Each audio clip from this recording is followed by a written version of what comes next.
Hi everyone, welcome to another bike build video. Today we're going to take a look at my build of this vintage steel 26er rebuilt into a commuter bike. It's not super modern spec, still kind of medium to low, kind of 90s spec components, but good enough for getting around town. This bike started off as a $25 Facebook find. I did a $35 paint job on it. I put about $200 in new parts, and I had most of the other components in my bins. But if I didn't, I figure it would have cost about $450 to get this up and running as you see it. So this video is going to be in two main parts. I'm going to introduce all of the parts that I used to rebuild the bike, and then I'm going to go through the process of how I built it up. Not necessarily a how-to, but a pretty thorough look at building this back up. Now this frame and fork are a steel frame and fork that has the horizontal dropout style. It is a English threaded bottom bracket, and it did come with the stem and handlebars and headset that we see here. I did put some of these headset components into some de-rust solution, especially the bottom bearing was pretty bad, so that cleaned up nice. I am going to use a square taper bottom bracket for this. I was going to use that 73mm bottom bracket shell Shimano bottom bracket, but it doesn't fit because it's a 68mm width. So I happen to have another in stock, but if I bought this, I would be about 18 or 20 bucks. My crankset is going to be a slightly used Vuelta Montana triple crankset, 44, 32, 22. It's aluminum arms, steel chain rings, I believe, except maybe for the outer one. 170mm crank arm, square taper crankset. I've actually run several of these Vuelta cranksets, and they're really nice, although I couldn't find any available right now. So the best I could do was find something similar for about 35 to 45 bucks. For my shifters and brake levers, I'm going to use combined 3x8 Shimano style flat bar shifters. These are not actually Shimano branded. I probably should have spent a couple extra dollars to get some kind of Shimano Alivio or something 3x8 Shimano style. These aren't the highest quality. One of the right shifter doesn't have a barrel adjuster, which I found annoying, but they're adequate. They're fine. For the front derailleur, I'm using a Microshift Metzo. This is a triple front derailleur. It has up or down pull, and it is set up with that stock spacer in there is for a 34.9 to 31.8 reduction. I actually had to source from a different derailleur, a different reducer, because the seat tube on this bike is a 26.8 seat tube. My rear derailleur is a Microshift Metzo long cage. I've had this on several other, well, this one's new, but I've used this derailleur before on other bikes. It's awesome for 7, 8, 9 speed bikes. It's just a monster of a derailleur. It's not the lightest, but it's super functional. I couldn't find the M45, but I could find the M36 right now for that cost. My cassette is a Sunrace 11 to 34 tooth 8-speed cassette, brand new. I've had this in stock for quite a while. These Sunrace cassettes are very popular. They're very solid. They do the job. I did get a new seat post and saddle. I could have used the old seat post, but it was just really heavy. And not that I'm trying to save weight on this bike, but it was only a small cost of $12, and I decided to upgrade to a lighter, more modern seat post. It is a 25.4mm diameter seat post, which is, again, a little bit vintage. This saddle was a little bit of a gamble. I have other saddles I could have easily used, but since it's a commuter bike, I'm not going to be wearing chamois, so I wanted something a little bit more plush than I'm used to. I got this saddle for $16. My pedals are going to be Pro Mend pedals. These I've had on several other commuter / mountain bikes. I love this silver gray pewter finish on these.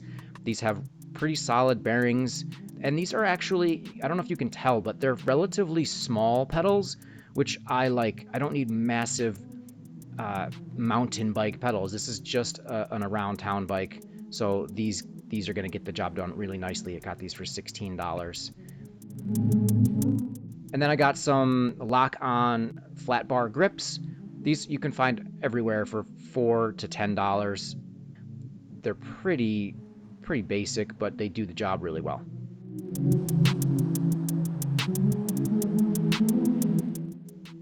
My chain is a KMC 8-speed chain, a brand new chain. These are also relatively inexpensive. I kind of love the 8-speed world because things have gotten so inexpensive now.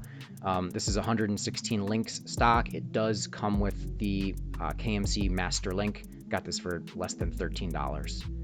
And then you are going to need cables and cable housings. I didn't buy any specifically for this build. I do buy kind of in bulk. I get sets of housings and I get sets of cables. So I couldn't really break this down, but figure 3 meters of brake housing for $6 and 10 feet of shift housing for about $18. I was going to reuse the stock cantilever brakes. I was all ready to rebuild it, but then I was looking at all the stuff I'd already spent money on, and I thought I might as well just get new brakes too. So I went with modern V brakes. These are not major branded. You probably can get Tektros for almost just as much, but these are an off-brand, but they look totally adequate. For my wheels, this was one of the big decisions when I decided how to rebuild this bike. I wasn't sure how I was going to do it, but I did want to step up away from free wheel style bike into a free hub style bike, meaning I could use modern cassettes. So I found this 26-inch wheel set from Wheels Manufacturing. They're pretty lightweight. I didn't weigh them. They look really nice. They do have an actual Shimano hub. They have nice hefty steel skewers in there. They didn't come with rim tape. There we go. Wheelmaster is the name of them. And I couldn't find them now for the price I spent. I spent less than $100, but you can get other brands for about $100. Like I said, I had to source some rim tape I had in stock from Nash Bar, but you can get cloth rim tape for about $10 or $15. And then my tires and tubes are coming from different bikes that I've had. One of them is the Kenda Claw, and one of them is the Duro Country Safari. The Country Safari does have a little bit of wear on the sidewalls, so I don't anticipate this is going to last forever.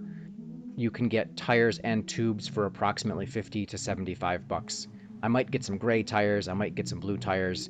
I might go to 1.5-inch tires. And then one of the absolute key components to this build is this little doohickey right here, which is an adapter that allows you to mount a modern derailleur onto this horizontal dropout style steel frame.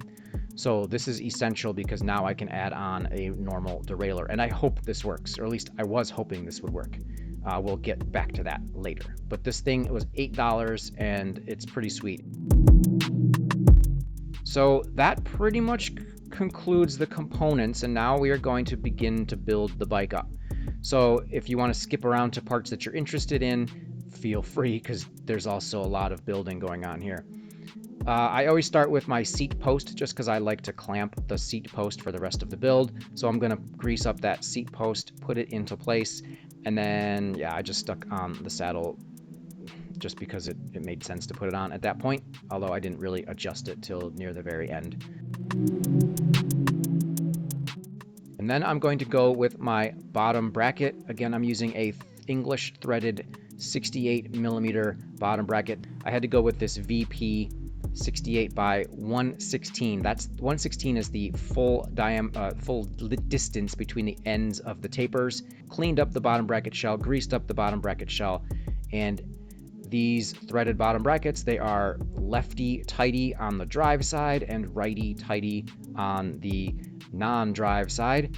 And then you do need a special tool or a special attachment for any kind of wrench to really crank these down. They have pretty high torque specs. I don't necessarily look at the spec. This is not a torque tool. I just crank it down as hard as I can. Although this is a used bottom bracket, it wasn't used heavily, and it's in pretty good shape. The bearings feel really nice. So now we're going to add on our crank set. The thing about square taper bottom brackets is what you're literally doing is you're pushing this square hole onto this tapered steel wedge, and the way you're pushing it on is by this screw here. So This you also want to crank down pretty hard. Pretty much you're just pushing it until it can't ride or wedge up that tapered section anymore. And that's really all there is to it.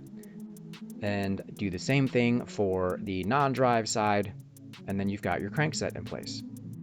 All right, that looks pretty good. It's rotating pretty well, and it's always very satisfying to get that crankset in there. It just feels like you're actually beginning to build something. Now we're going to move on to the front of the bike. I'm going to put the fork and headset back in place. That crown race was original. I didn't do too much with that. I just cleaned it up a little bit and greased that. That's the bottom bearing, which I did do a bunch of work to get rust off of, packed that with grease. Then we're going to pack our headset cups, and I put that top bearing into place. And then the way these 1-inch steel forks work is a little different than a modern threadless headset type operation. So the fork is actually threaded on the top, and you have this lock ring. I don't want to call it the lock ring because actually the lock ring is the next thing that screws on, but this holds the bearing pressure in place. So this first screw you put on is actually what's basically compressing that headset. Those bearings, you want the right tension on those so that, you know, things are smooth, but not too loose, but not too tight. The trick is when you put on this quill stem, and its various spacers and things. This spacer I'm showing you is for the cantilever brakes. I'm not going to run canti brakes, but I kept it on because I just felt it was important to have the same spacing. I don't mind that. Here is the actual lock nut that we're going to put up into the quill stem. The quill stem will go down into the headset. We're going to push that down, and you can align that stem and tighten that top bolt, which is going to expand that expander plug at any point. I didn't do it in the beginning. I was trying to mess with that lock ring tension to get the right amount of pressure on those bearings and to compress those other spacers and such. The trick is when you're compressing that lock nut, you kind of also start to tighten that lower ring again. So you have to kind of play around a little bit to make sure that they're speaking the right language to each other and you're not over tightening the bearings. So I played around a little bit. I tightened up that stem, and then eventually you have it in a satisfactory setup so that your bearings seem happy, your rotation seems good, and your stem is aligned properly. And then you move on. All right, and then for no particular reason, I just added pedals at this point. It doesn't make a ton of sense, but this is just how I put these on. Pedals thread on the drive side. I always just think about it as on the drive side, you're rotating the spindle up over the top. So if you're looking at the bike, it would be clockwise. And then on the non-drive side, it's always up over the top, forward to the forward of the bike. And those pedals are on, and bottom bracket, crankset, looking good. My wheels did not come with that rim tape, so I'm going to add some Nash bar rim tape that I've had in stock for quite a while. This is cloth rim tape. Just takes a few minutes to line that up properly, and then you're in business. These are not tubeless wheels, as far as I know. I don't really go tubeless. I don't get a lot of flats, I'll be honest. Maybe that makes me retro, maybe that makes me old school, but I've never gone tubeless on a bike. I will at some point soon, but I haven't yet. And we've got these tires and tubes now mounted.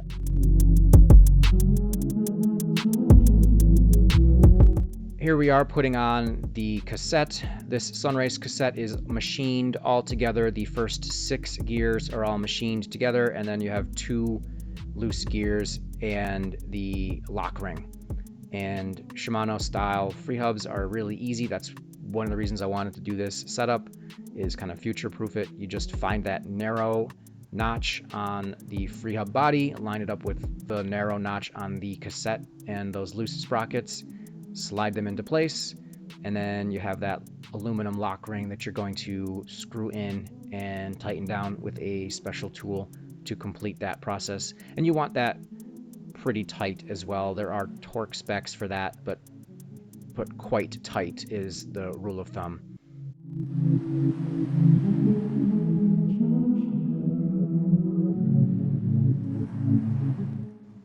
And now I'm getting my rear wheel mounted. Now that I've got the cassette on there, I was a little nervous about how this was going to work. I haven't actually owned a bike with this style of rear dropouts before, and I was also nervous because of that rear derailleur adapter mechanism and how it was all going to fit, and is the wheel going to stay in place. And I honestly haven't ridden this outside yet, so I don't know. But I got it lined up so that the wheel was well centered. It does fit with that adapter thing, and I did crank down that rear quick release skewer pretty hard, harder than I normally would. But I also don't intend on really putting this bike in cars or traveling or having to take that rear wheel off all that often. But for right now, it looks like it's working, and the bike is coming along pretty nice. All right, let's move on to the front end of the bike. We are going to slide on our combined shift and brake levers. Just kind of wedge those on there as best you can. And then on go the locking grips. And you just get these into place. And what I actually don't show, but I end up doing, I always end up taking the bike off the stand, put it on the ground, and kind of get over the bike to figure out that right angle that feels best for the angle of the brake levers and the shifters for your actual riding position, because it's always a little different when you're on the stand and messing around. And those lock rings do come with little push-in end caps. And so that's what our cockpit is looking like so far, and it looks pretty good. Now we're going to put on that front derailleur, that Microshift Metzo front derailleur. Like I mentioned earlier, I am going to end up swapping out that spacer. I needed to use a 34.9 to 26.8 step down spacer to clamp onto my seat tube on this bike.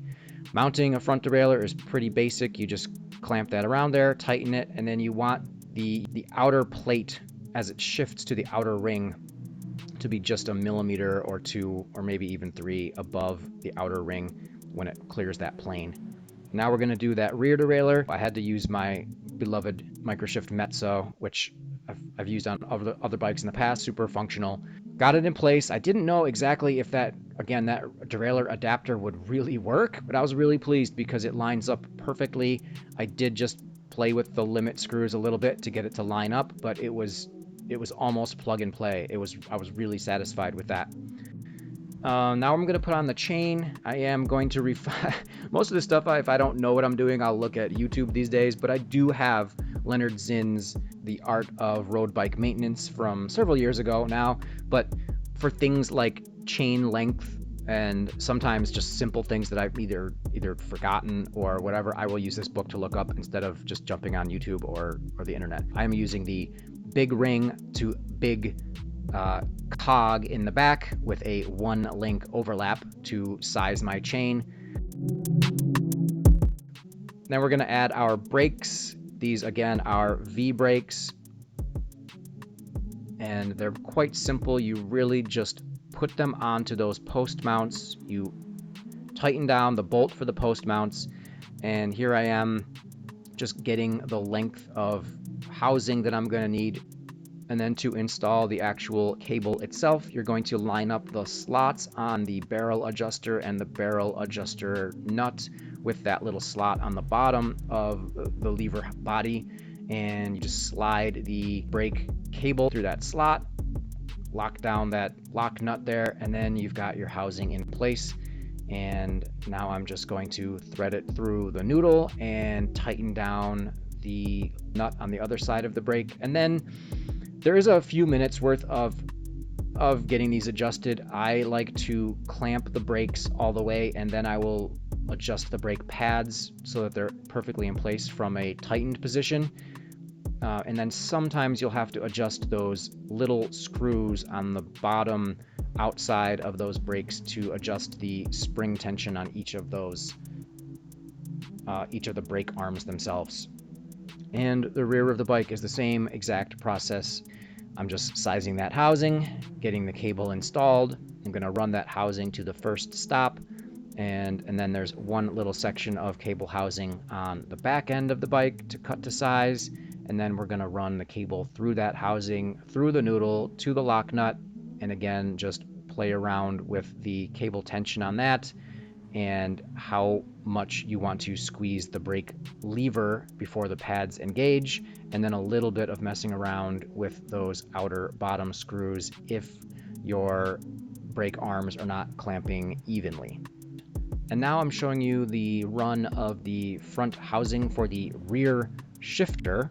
Now I'm threading that rear shift cable through all the way to the back. I'm sizing that back bit of housing to run from the back of the stop to the derailleur, feeding that through, and I'm getting that cable tightened up into place for the rear derailleur. Here I'm getting the chain in place. I'm going from the inner small ring in front around the small cog in back, and I'm just using that quick link to get them in place. And now I can see how this actually runs.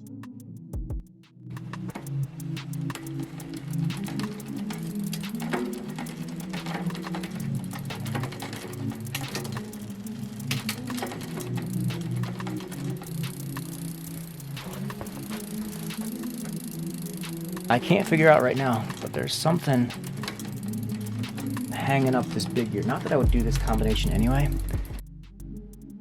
So what you see there is all the other gears are working fine, but that big ring, or the small cog, the biggest gear, is giving me an issue, and I'll revisit that in a second once I figure it out. But for now, we'll go back and we'll get the front derailleur hooked up just to make sure that everything else is going to work okay. So front derailleur, get that front housing in place, run that cable, and then this front derailleur is very, very simple. You just pull the cable up fairly tight.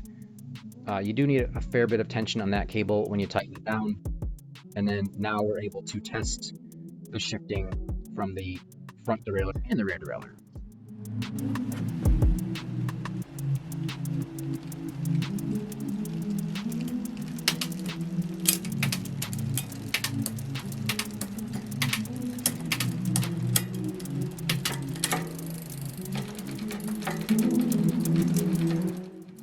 And then when I get into that big gear in back, I'm still getting hung up, but all the other gears in the back are fine. But here's my issue. It's this lock nut on the back end of that derailleur adapter mechanism, and it's got, because I'm using an 8-speed cassette, I think, there's no room for the chain to clear that nut in the back, so it's getting hung up. That's just something I'm going to have to live with. I'm going to have to set the high limit screw tighter so that I can't shift into that gear, which is fine. And here I am testing the front derailleur. That pretty much concludes the build of the bike. We've got everything in place. All the shifting is good, except instead of having a 3x8 commuter bike, I now have a 3x7 commuter bike.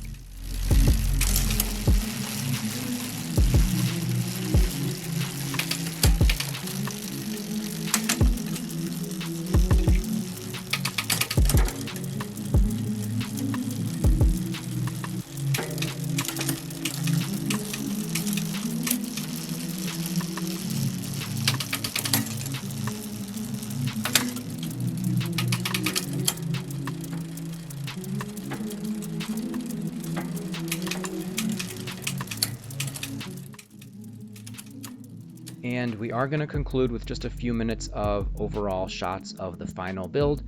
Again, a pretty fun project. Now, if I was to do this from scratch, it would have cost something like 450 bucks, which is a lot. And I feel like you can do better for 450 bucks than this, to be honest. But if you want a project and you want to restore an older bike, then that's kind of what you're getting yourself into.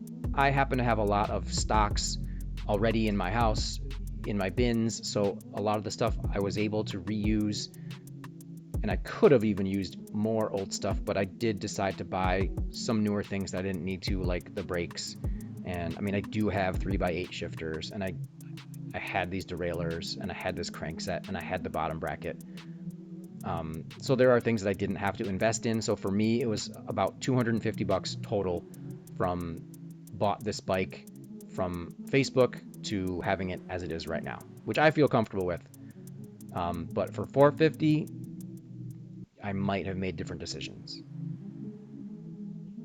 Well, that pretty much wraps this up. I want to thank you guys for watching. If you have questions or comments, please let me know. If you run into this 8-speed cassette issue on a bike that was set up with a free a free wheel type setup, if anyone's had issue with that rear derailleur adapter thing or knows how to solve that, I'd love to know. I'm not upset. I'm fine with the bike the way it is, and it's going to make me happy. It's going to be my commuter, and I only commute about 1.5 miles.